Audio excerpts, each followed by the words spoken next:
Go ahead and leave a comment about how you deal with your children leaving home while I recover. Honey, I raised the kids. Our kids leaving the nest is never easy. So in order to cope, Jason and Rachel have decided to share the journey of their kids, Caleb and Ariel, or Beez as most know her. Follow the story in this podcast. Honey, I raised the kids. All right, there it is, episode 02. Honey, I Raised the Kids. Thanks for being here. My name's Jason Bailey. There's my wife, Rachel. Hey, y'all. As the internet has famously called us, RaeJae. Yeah, I like it. I like RaeJae a lot better. Nope. I come first. There's already a RaeJae out there. He's the guy that did a porn with Kim Kardashian. Man, I don't know who that guy is. Maybe, actually, people will think I'm RaeJae. Ooh. Yeah. I like it, RaeJae. See? That's what Me I'm first. talking about. Mm-hmm. I like it. You know, with Easter this past weekend, we were talking about moving forward as we get ready to become full-time empty nesters, with Beez leaving for the University of Alabama in the fall. Roll Tide. Roll Tide. That there's going to be that day where, and we haven't yet, but there will be that day in the very near future. Nope. That we will be celebrating a holiday without the kids, both the kids. I don't think it's going to happen. It is going to happen. No. It's called life. Why And do you have to be like that? we've already done it with Caleb. Yeah, but he left early for Christmas. He was here and then he left. It made me sad. I didn't like it. Yeah, but we've celebrated numerous Easters without Caleb. Yeah, Easter's okay. I still send him something. Yeah, but we celebrated Thanksgivings without Caleb. I don't like your point. It's not my favorite. Well, if you're going to hang out for however long we're going to do this episode, you better contribute because that's what's going to happen. I don't think it's a good idea. I think we should just make a rule for them that they have to come home. No, it's going to be it's going to happen. And I see it happening. And I've already told Beez this. I said, with this boyfriend, this fluffy-haired kid that she's going out with, I can see before she graduates the phone call of her saying, hey, I'm going to go to Fluffy-haired's house for Thanksgiving. I don't think she'd do it for Christmas, but I could see her doing it for Thanksgiving, for Easter. I think murder might happen. No, well, who are you going to murder? All of them. No, you can't do that. you're gonna have to accept it, and you're gonna have to move forward with it. I think his dad is gonna have to be besties with you. What, the fluffy-haired kids? Yeah. Why? Because then they always have to come to our house. We're inviting the parents to our house. Well, yeah, because I'm not sharing her. she's good. Beez won't do it, I don't think, with Christmas. No. Until she graduates. But that's gonna make me so sad. But I think I see it coming because like when you're, that age and you're in a serious relationship, that's like the ultimate we're together is to celebrate a holiday. With the other family. With the other family. Yeah. Oh boy. Do you remember the first time you celebrated a holiday without your family? I don't think I've ever done that. What do you mean? We do it every year. I mean, now that we're adults. But there had to be a first time between the times that you did do it, between the times you were an adult. There was a first time. So, yeah, probably with you. No. Yeah. No. Oh, for sure. So you didn't celebrate it until you became an adult? Yeah. Really? Yep. Yeah. It was not as a teenager. No, because I had the kids. So the kids needed the grandparents. I had Caleb at 16. Yeah. So the kids had the holidays with the grandparents. Yeah. I was, in college I was doing it, but that was just because I had nowhere to go. I wasn't, if I wasn't talking with my mother. I mean, I celebrated Christmas Eves at Hooters, Christmas Days at strip clubs, and I gave you a family to love. But even when I had a serious girlfriend, and they invited me to their house for the holidays, it always made me feel awkward and uncomfortable. Because she didn't have fun little children to play with. Well, that, and just because I didn't know how to act, So it's tough when you think of your kids not being around for the holidays. Mm-hmm. It's really, really difficult because you start to think of what the holidays were like, and they're so much better when they're younger. So much more fun. You Like know. Easter, when we did Easter baskets very different than how you did Easter baskets. And then they now have a new tradition and expect that their Easter baskets should be hidden. Because you did them wrong up until where you got lucky and met I didn't do me. it wrong. You just thought that you were right. So now that is our tradition of you being right. Please, for those that are listening to this, feel free to have this conversation on social media. It's the way you do it. You hide, the Easter bunny. The Easter bunny. Yeah. Good hides the basket. And when the kids wake up, they have to find the basket. It's a fun hide and seek event. Right. Normally, the baskets are behind doors and closets. They're not 6 feet underground or anything like that. But the Easter bunny does that. That is a tradition for all. That's how it's done. I disagree with you because that's not how you... I mean, first of all, the Easter bunny has to put the Easter baskets together and is up all night long doing all of those fun preparatory things. And then when the Easter bunny might be tired, he or she goes to bed and you hunt for the Easter eggs outside and you find the Easter baskets on the dining room table. I agree. You do hunt for Easter eggs. Outside.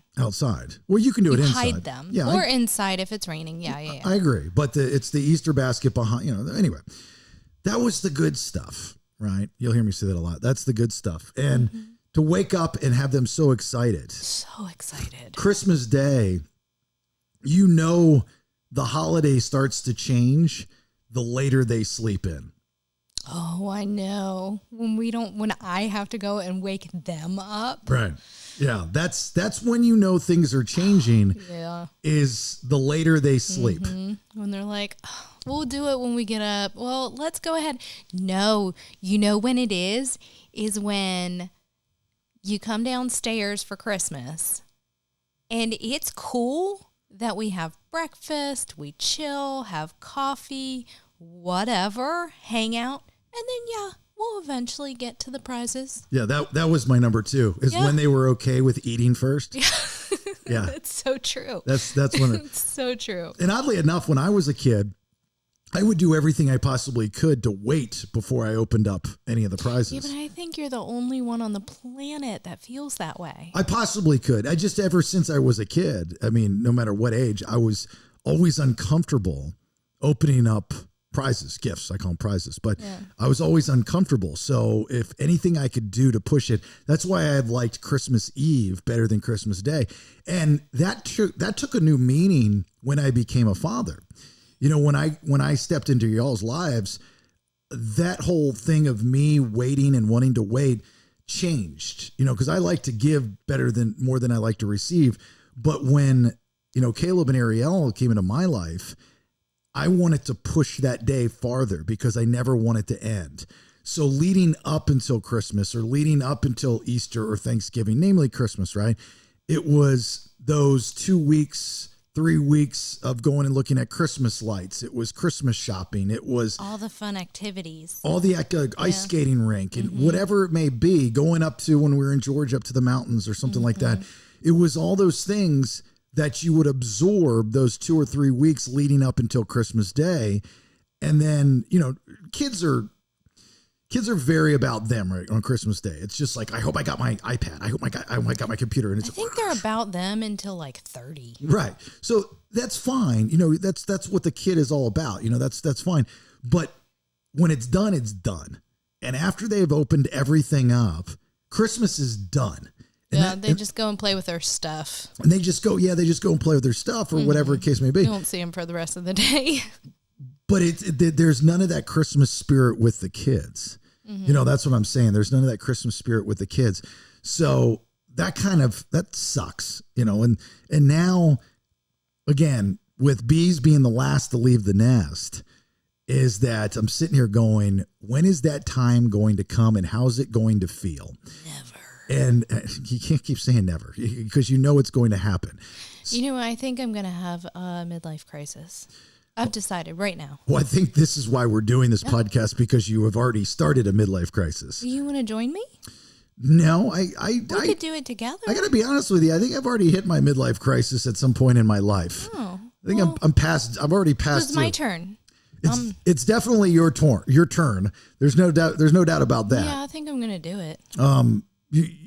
Have you thought about how you're going to feel, and are you going to say no, or are you going to just be sad and not let her know it? No, she'll know. Oh, she'll know. She knows everything. I'll tell her. You're going to tell her. Oh yeah, So absolutely. So you're going to make her feel bad. Yep. And cancel her plans. Yep. Do you think that's a little selfish? Nope, not at all. I have been selfless for 23. Caleb will be 23 this week, and selfless for 23 years. No, I can be selfish sometimes. It's okay. So you're gonna kill all of her plans. Yep. Are you being serious? Yeah, done. Well, I mean, what? Can you take me to the beach somewhere or something? Like, well, that's not like you. I know. to do that to her. I mean, I don't know if you're gimmicking it out or not, but that's not like you to do that to her. So but I'm surprised. Don't you want her here with us too? I do, but I understand that at some point in time we have to accept it. I mean, that's the whole point. At some point in time, everything that we don't want to accept with being empty nesters, we're going to have to accept in order to move on with all of our lives. So I feel like rules moving forward should be that maybe if I have to accept them having plans and I guess an adult life, we really need to make some plans to go to the beach. Who, you and I? Yeah. You and Okay, so if you and I go to the beach, then you would be okay with her celebrating a holiday somewhere else? Oh, sure. Yeah. Okay. That's fine. Let's go to the Bahamas. Okay, well, if that's the case, then that's what we'd have to do.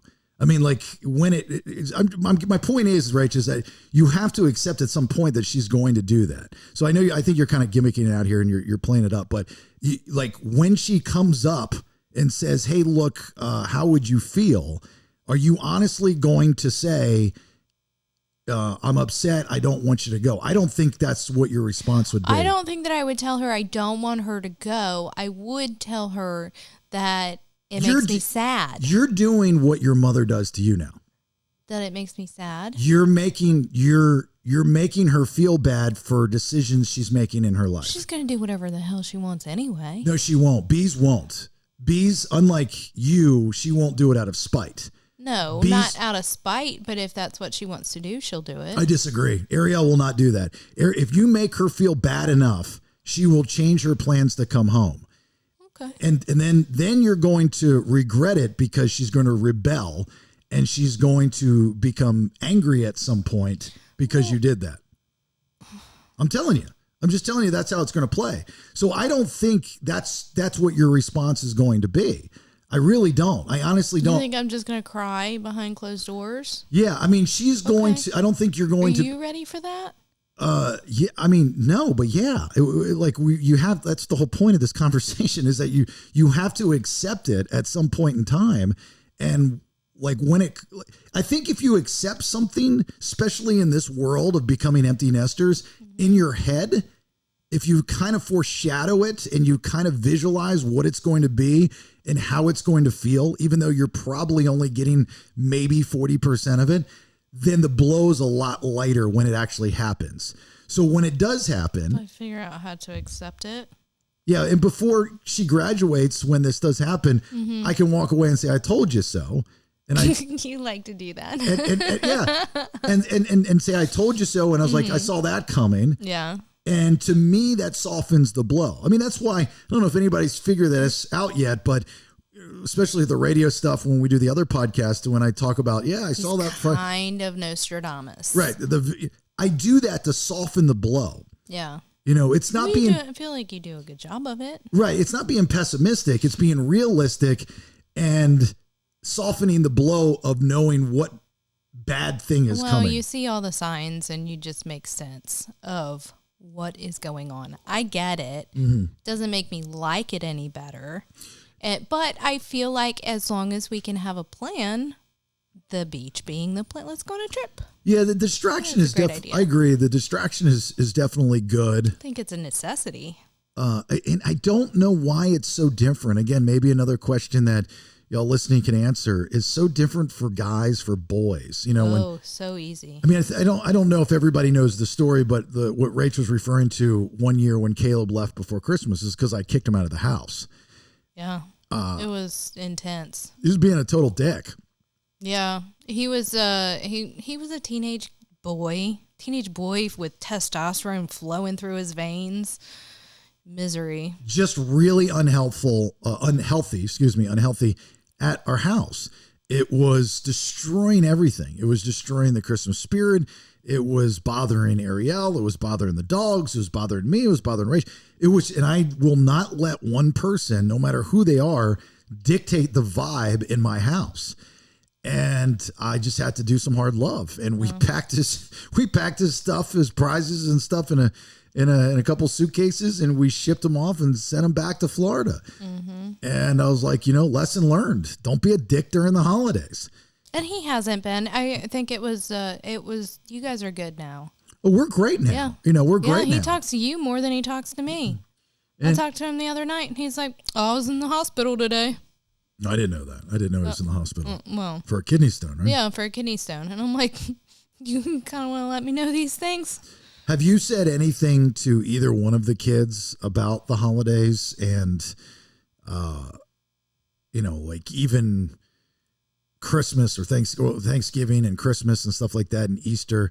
Like, I don't think Caleb cares, but he doesn't. He just literally is like, whatever about everything. Now, Ariel, I will tell you, even if she makes that decision, to not be with us during that first time during the holidays. I really don't out of maybe some holidays, but Christmas, I don't think she'll make that decision. At some point she's going to. She's not going to be having Christmas with us every year. When she gets married, when she has a family. When she gets married. Right, that's what I'm talking about. Eventually it's going to happen. Follow along. Follow along. Baby steps. That I know the first time is going to be very difficult for her as well. Mm-hmm. It's going to be like torture for her. It's going to be tough for her. And so, we're kind of in the same boat together. Caleb, again, different story. Boys are different. Guys are different. Because boys know everything. And you're like, cool, dude, you go ahead. Know everything. Well, for Christmas, guys just, it's just in our DNA. I don't know. Like, we can get up and go to the refrigerator and grab a sandwich and sit down and watch football or basketball or whatever's on TV, watch a movie and be fine. Have a couple drinks and just wait for the day to be over, and the day's over and the next day, and you just start all over again, and it never happened. Right. Girls obviously a lot different, especially we get more gooey. Right. There's more feelings there. And Ariel, look, there's probably with a lot of you, they're just different relationships with your kids. Caleb's was a very rocky road for many, many years into his teenage years. And now everything is good. Yeah, we figured it out. But he's a different kid. He's got a touch of the tism. He's got a touch of the tism. We got touches of tisms in this house. Yeah. So he's just a different kid than Ariel. Yep. Ariel is very much a mama's girl. Mm-hmm. She's a daddy's girl to an extent too, but she's a homebody. I mean, she's going to work today and we're saying, hey, well, let's go watch that new Ghostbusters movie. I mean, she's 18 years old. And she likes to hang out with us. She does. And she says, I can't wait. Let's go. Yeah. Wait for me to get off work and we'll go. Yeah.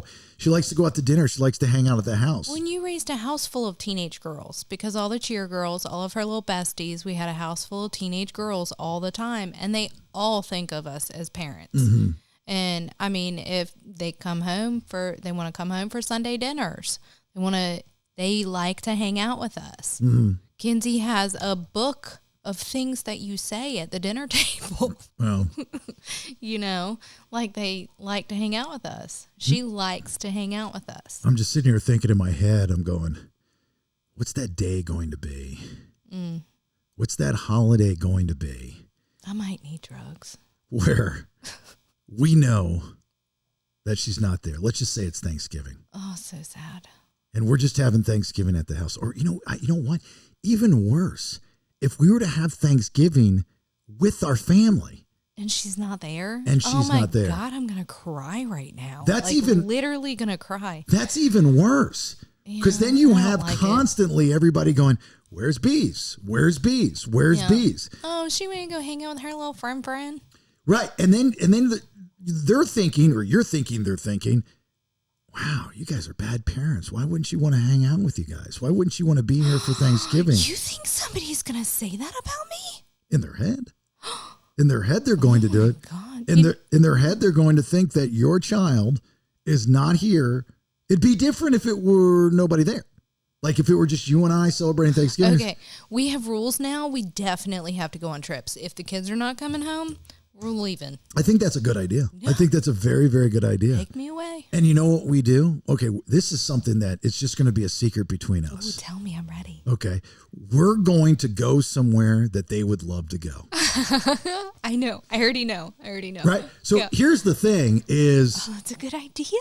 Here's the thing is I just think I figured it out. In order to get through becoming an empty nester, it's almost like you have to do things out of spite and revenge. To entice them. Look what you're missing out on. Right. We're so fun. We have to do things that you're almost in competition with your own kids. Oh, we're going to win. Like you're saying, look, okay, Done. You go hang out with fluffy-haired guy, and then you rub it in their face after they break up, and you go, you know what? You missed out. Those 2 years that you were hanging out with him, we really would have loved to have had you when we went to London or the islands or the Bahamas or, wherever it is that we went. Cabo. Hawaii. Yeah. All those places that we went. To go. And I know that you had to go to NerdyCon with him because he wanted to go and get the. Is it because he's smart? Yeah, it's because he's smart. Yeah, he's Science Con. Yeah, he's becoming a neurosurgeon. Yeah. You got to know all the smart things. All right, so Brain Con. I know you went there to support your man. Wait to go to Brain Con. And you went to Brain Con with fluffy-haired guy.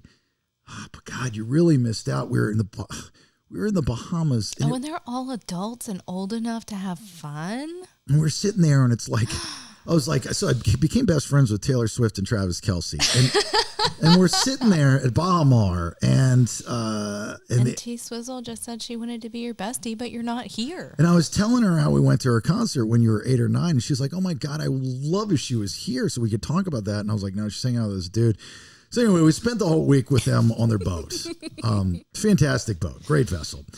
And so you might be able to get to meet him. Trav is going to have us come out to one of the games. Yeah. By that time, he'll probably be retired. No, actually not. He probably's got a couple years left in him. So we're probably straight. All right, we're good. But I know, jokes aside, like that's what we have to do. I'm in. Let's go. It's a competition. In order to, we're figuring this out with every word that we speak. So in order to become successful empty nesters, it's almost like you have to have some type of heat, like a sibling rivalry. Game on. With your own child. Yes. So they're jealous of the things that you're doing without them. Oh, this is a great idea. Oh my God. Done. You're brilliant. See? Yeah, I really do. Nostradamus. I think that's a great idea. I knew it. All right. Well, let's finish this up. At least we did have an Easter with Beez. We did. Yeah. We did not with Caleb. No, we sent him stuff though. It's fine. Right. Yeah, he's at the house on I'm pretty sure this upcoming Thanksgiving will be fine. We'll be fine. Christmas will be fine. Christmas will be fine. Then that's when it turns on to game. Oh, I have to breathe. Going into 2025. Start planning trips now. Is when we really need to start thinking about having awesome trips. Amazing trips. because that's what people do, right? I mean, I'm ready.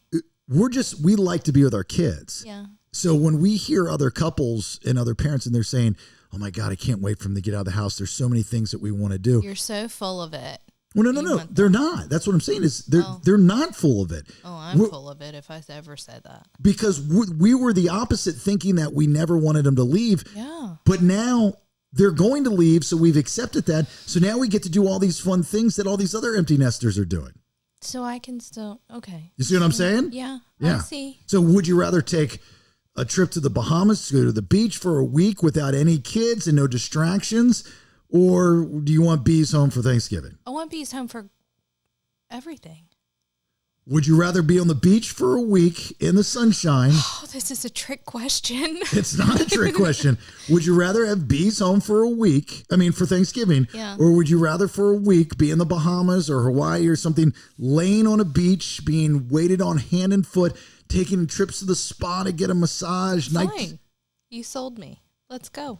You, in just Let's one go. episode, Yeah. in less than 30 minutes, you have now admitted that you're okay I'm not okay with it. You bullied me into it. with our daughter not being with us for the holidays. I'm not okay with it. I'm still not okay with it.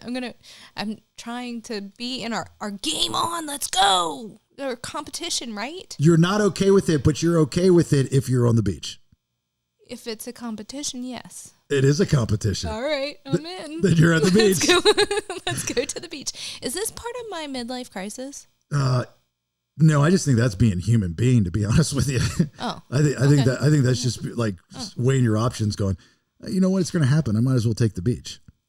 I think let's you're go good to with the it. beach. That's great. And then I win, right? I got to be Competition? I got to be I honest with you. All the stuff that we talk about, not only in this podcast but on the BS, like that is the most brilliant end to a point, like starting somewhere and ending somewhere that I think I've ever had. I've had a very long time. Let's just say. You did good. At Listen to the BS, thebaileyshow.com. Please, I mean, these are freebie episodes, but we do have a subscription base for the Bailey Show podcast. And sometimes we have what I call sub extras, pop-up episodes like we did on Friday with Mike the Situation Sarantino from Jersey Shore. Cool conversation, great dude. So please support the cause and sub, and it's all kinds of good stuff. Give us a like, share, follow on social media. At Listen to the BS on YouTube, where we'll post these episodes as well. So not only can you get it wherever you get your podcast, but The Bailey Show on YouTube, you can get that. For my lovely wife, Rachel, myself, or RaeJae. RaeJae, I like it. RaeJae. That's what we're going with. Hashtag RaeJae. Hashtag RaeJae. Until next time, we'll talk then. Hey, bye. I realize not everyone feels this way, and if you are okay with this stage of your life, honestly, more power to you. Thanks for listening. Get more information and episodes on thebaileyshow.com. Honey, I raised the kids.